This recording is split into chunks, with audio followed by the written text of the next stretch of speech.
as part of President Biden's Build Back Better agenda that he campaigned on and won on, one of the major components of that was this big push to modernize and decarbonize American infrastructure, which includes homes and residential buildings. So as part of this campaign platform, he proposed upgrading 4 million buildings and weatherizing 2 million homes to create over 1 million new jobs.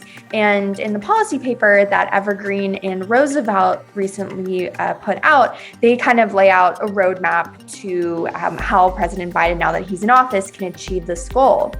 And what I was really surprised about when Data for Progress conducted this polling recently, we asked voters about many different parts of the Build Back Better agenda that Biden included in his campaign platform.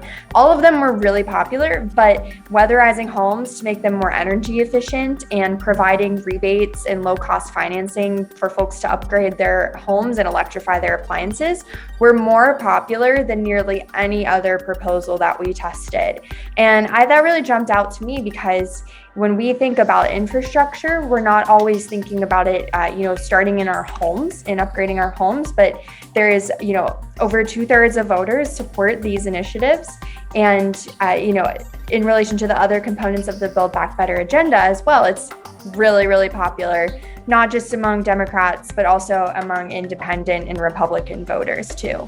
We just released our paper, Economic Recovery Begins at Home, and we mean that literally.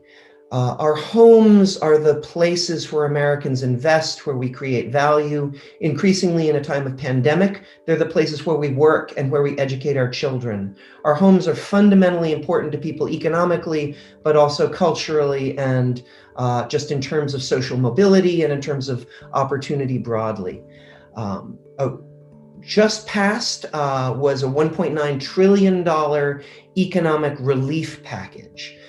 It was designed to provide for the basic needs that have been created in the pandemic and in the economic crisis that has resulted from COVID-19, as people have been forced to stop work, huge numbers of people pushed onto unemployment, people dipping into savings just to survive, just to avoid eviction. So as Congress pivots to an infrastructure bill, in the newly released paper, Economic Recovery Begins at Home, the Roosevelt Institute and Evergreen Collaborative put forward a package of solutions that puts meat on the bones of one of the president's core key promises.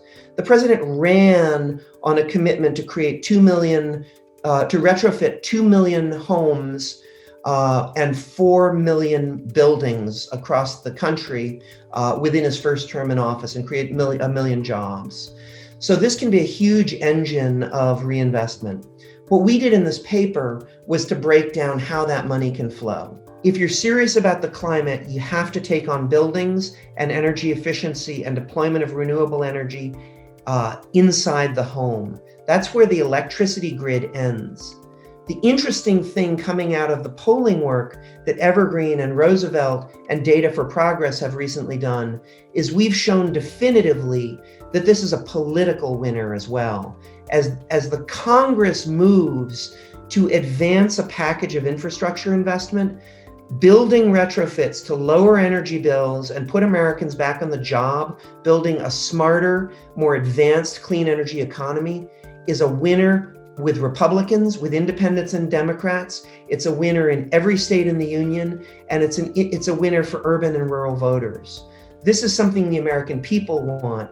It's time for Congress to respond with a positive set of solutions that invest in people where they live, and increasingly in times of COVID, where they work and educate their children.